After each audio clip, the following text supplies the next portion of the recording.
Assalamu alaikum. There is another কি বলবো চমক, there is another mind blowing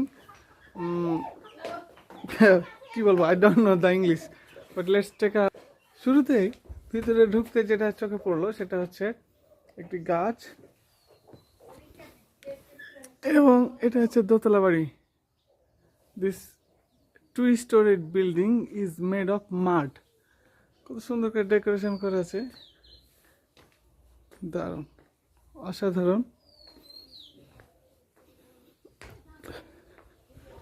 বিল্ডিংটা যদি আমরা দূর থেকে দেখি, if we look at the front side of this two-storied building, looks amazing, very nice. লম্বা হয়ে এভাবে গ্রামের বাড়িগুলো থাকে, ওইদিকে নসিং। ভেরি নাইস এবং খুবই সুন্দর। আর এটা হচ্ছে গাছ। ধন্যবাদ। আসসালামু আলাইকুম ওয়া রাহমাতুল্লাহ। I am now in Sapahar in a rural area that's called Bhutpukur. I'm in a home.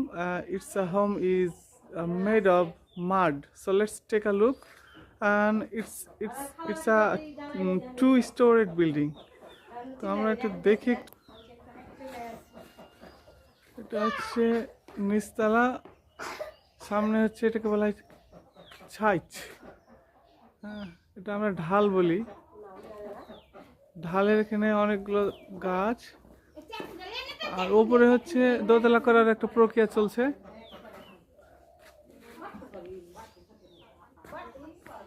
আর এটা হচ্ছে আমরা ভিতরে যাই, এইটা হচ্ছে বিল্ডিং এর হচ্ছে ওয়াল।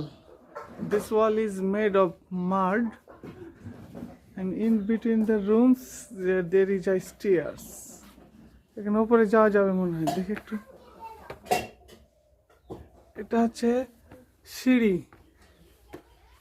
তো এই সিঁড়ি দিয়ে আবার বামেও যাওয়া যাবে, এদিকেও যাওয়া যাবে, ডানেও যাওয়া যাবে।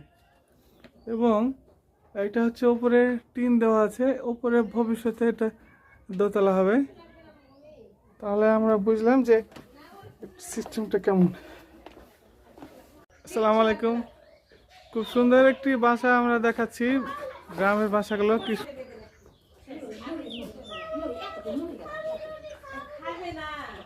উপরে হচ্ছে সুন্দর একটি জায়গা, উপরে দোতলা করার একটা প্রক্রিয়া। আর এটা হচ্ছে